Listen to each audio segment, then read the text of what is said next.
Сәлеметсіздер ме, құрметті оқушылар? Қазақ тілі 2-ші сынып. Сабақтың тақырыбы «Сен нешедесің?» Мұғалім мен Мұхамадиева Меруерт Багдәулетовна. Балалар, бүгінгі сабақтың мақсаты: сен нешедесің? Тебе сколько лет? Сен 6-дасың. Тебе 6 лет. Сен 7-десің. Тебе 7 лет.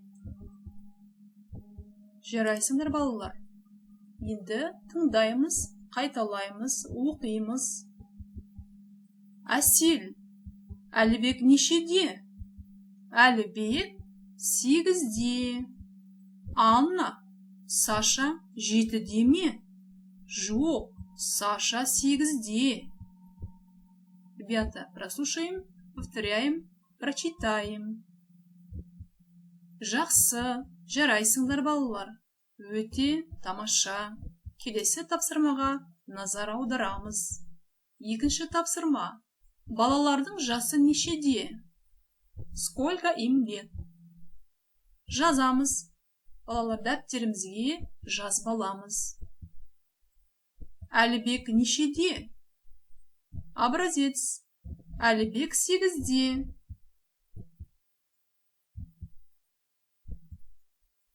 Мына бала жасы нешеде? Бұл балаға ат қоямыз. Айгүл. Айгүлдің жасы 7-де. Осы тәртіппен, балалар, барлық балалардың жастары қаншада екенін жазып шығамыз. Түсінікті ме, балалар? 8-де, 7-де, 8-де, 7-де. Жарайсыңдар, балалар. Барлығы түсінікті болды деген ойдамын. Ендеше, құрметті оқушылар, бүгінгі сабағымыз аяқталды. Сау болыңдар, балалар.